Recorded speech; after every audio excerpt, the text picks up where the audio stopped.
In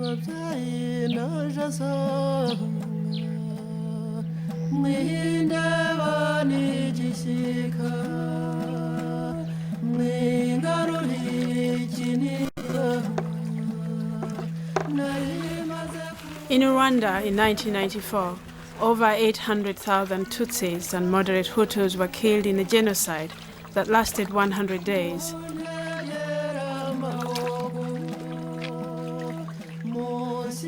The killing was carefully planned and orchestrated by Hutus then in power.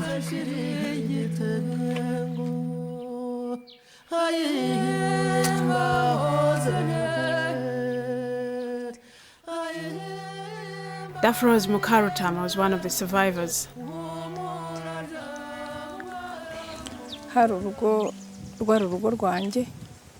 Where we are is where my house used to be from 1962 until 1994 when they demolished it.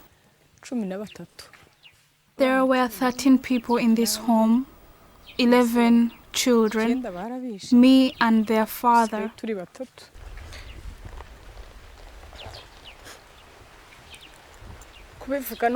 9 were killed and we are 3 remaining. Hutu neighbors hid Daphrose in the ceiling space of their house. Eventually, 2 of her surviving children were also smuggled into the ceiling space with her. Daphrose has only recovered the bodies of 3 of her children. 5 are still missing. So many bad things happened. And when I think of the life we led, I couldn't come back to live at this place. In July 1994, when the genocide ended, the countryside was devastated. Traumatized children who had witnessed the massacre of their families came out of hiding. At first, Daphrose took in about 25 orphans, eventually adopting 13 of them. I let all the children who had lost their parents come to me. Their parents were dead and I was alive. I had survived. So I said, every child who does not have a family, a mother and a father, I will take care of them. At that time, I would come across different people, women who would tell me about how they had lost their children. Some had lost 1 child, some 2, some had lost all their children. Some would tell me how their arm had been slashed or their back. I would hear different stories from different women. Julianne lost everything in the genocide. People came and burnt our house. They killed my husband. I don't know how he died. I never found his body. I was carrying one of the children on my back and they killed him. I tried to run, thinking they will kill me, but they refused to kill me. Instead, they would rape me the whole day.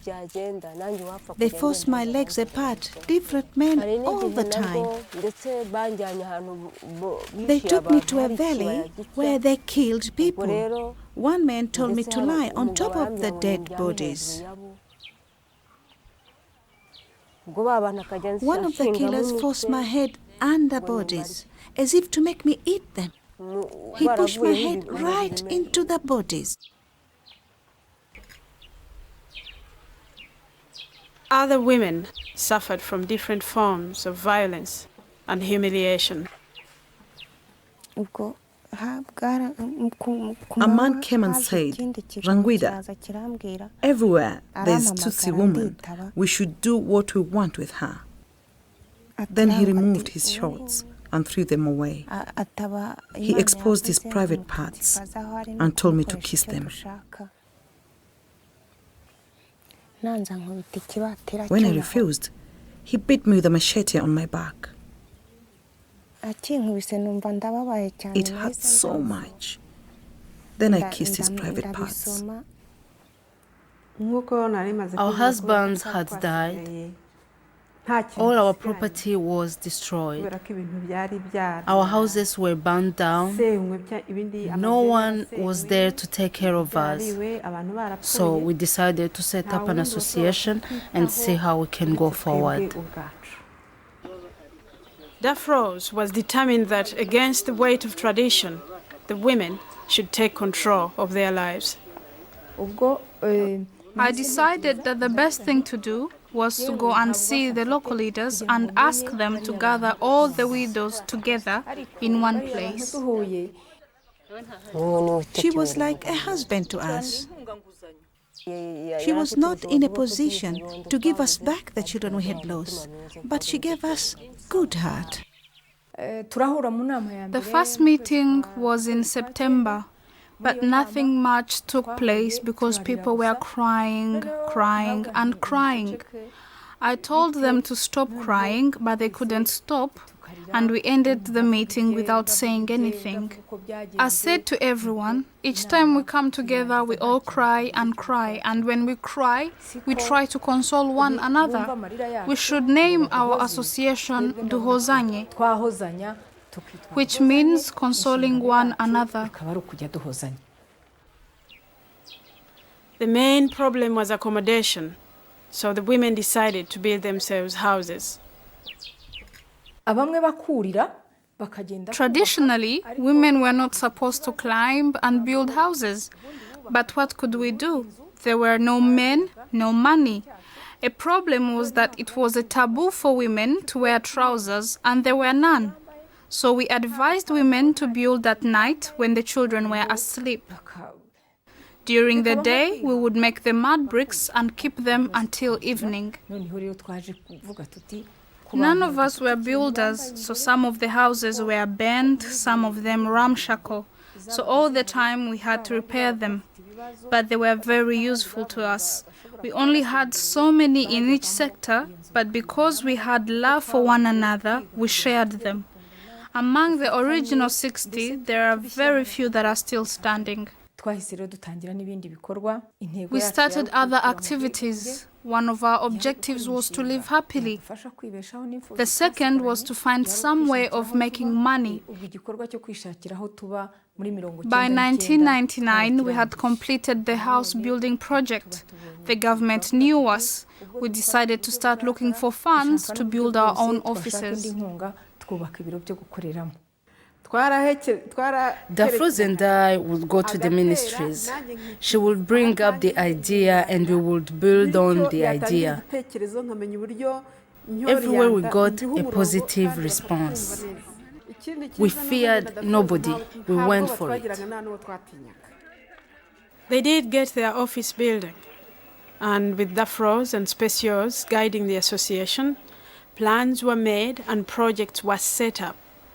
The association led the way, rebuilding the lives of widows and orphans.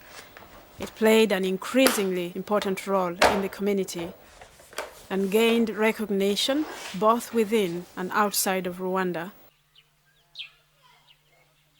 We bought this land, we raised some money as a group, and we also got some donations. We hired an expert to build it. But the women were involved in mixing the cement and making the bricks. The women played a part both physically and financially in building this center.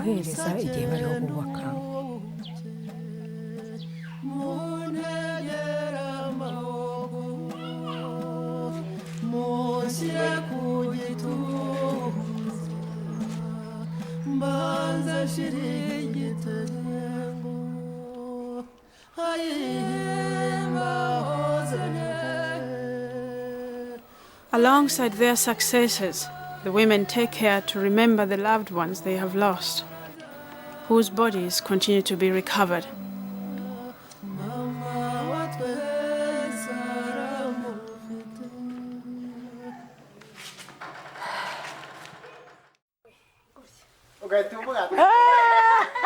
Daphrose continues to care for both her own and her adopted children. They are normally away at school, but they often come and stay with her. Young people are seen as the future.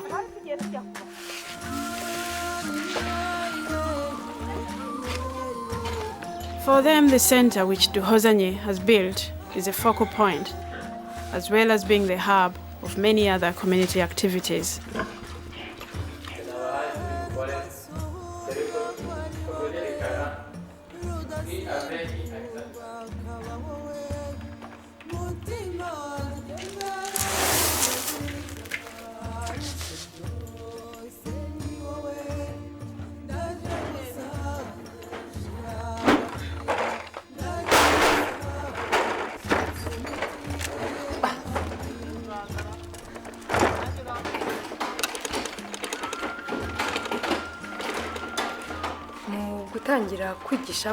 We started this activity right after the 1994 genocide.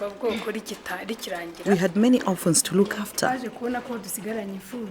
For those who didn't go to school, we set up activities for them.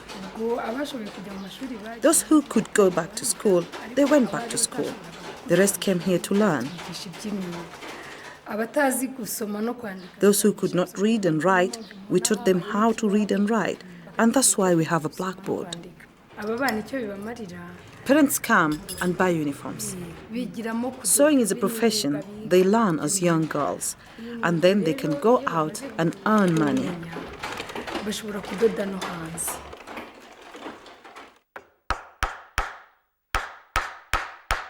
In the woodworking shop, the association also provides young men with training so that they too can have a livelihood. We have bones all over the district which we are about to bury, so now they are making coffins. We make beautiful coffins because we know the bodies that will lie in those coffins are our own people. It is especially during the anniversary months of April to July that recovered bones are cared for and given proper burial. Most of the bodies we come across and the bones we dig out are people we know. They have been thrown in a hole, but when these bones have been retrieved and put in one place, when we are handling them, washing them, it's as if you're washing your own child, your own husband, a friend. You feel you are very close to them. It's really important to us. One of the ways people find the remains of their loved ones is through the Gacaca courts. These are community-run courts which aim to establish the truth of what happened and to provide a route towards reconciliation. But the system is far from perfect. The association provides support to those confronting the past. Gacaca has advantages, but it's a difficult experience because we meet face to face with the people who killed our families. That in itself is difficult. But sometimes they claim they've asked for forgiveness, but really they feel no remorse. And the Gacaca courts can fail to deliver justice, leaving survivors unable to leave the past behind. After her children were killed in the genocide, Aregiza adopted a young girl. A few months ago, when the girl was here at the house, a bad man came and raped her. He made her pregnant, and she got sick. She's now in hospital. She's sick, and I'm not sure she'll be able to give birth to the baby. On top of that, I have a problem. The person who made her pregnant is the same man who killed my children. I'm really worried. How am I going to take care of that child? How can I take care of the child of the person who killed my family? One of the biggest problems is that many women are HIV positive because of the genocide. They were infected when they were raped, and now they are sick. 70% of women who were raped during the genocide are now HIV positive. My land is fertile, but I'm not strong enough to cultivate it. The association gives me beans, seeds, and then people I pray with in the church come and help me.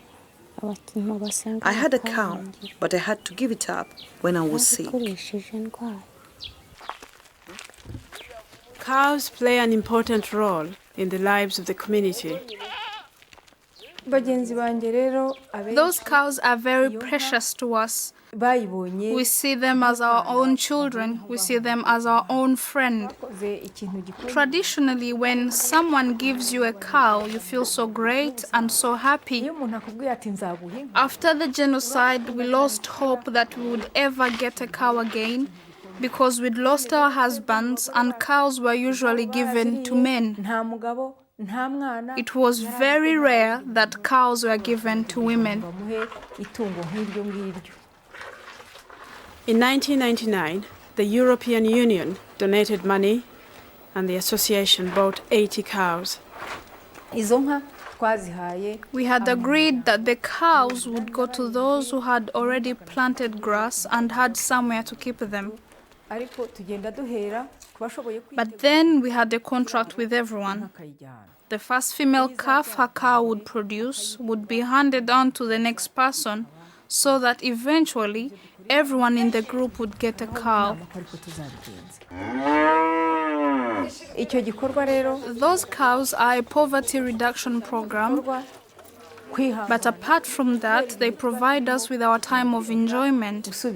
Because when the time comes to pass on the cows, we go and meet in one sector. They bring the cows and then we have a party.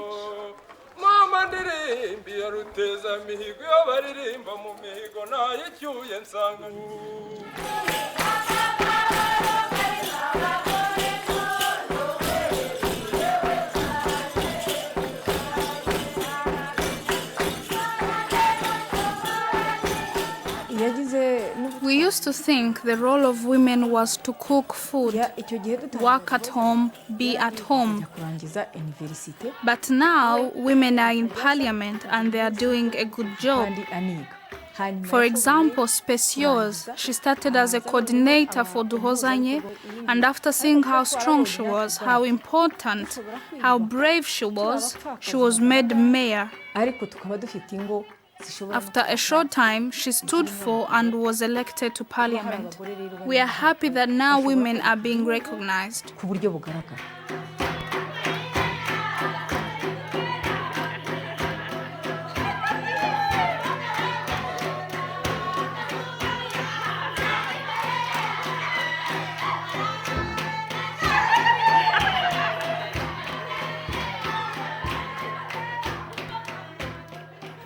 Usually, it's the women who are leading everywhere, not only in parliament, but in other places.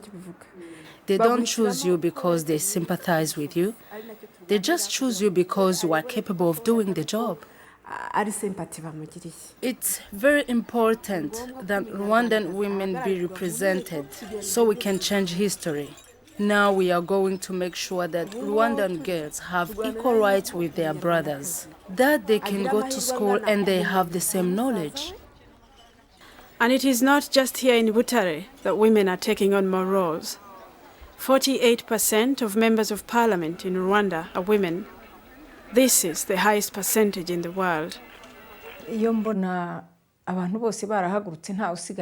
The hopes I have for this country in the future are in the teachings of peace and reconciliation, and in the fight to reduce poverty.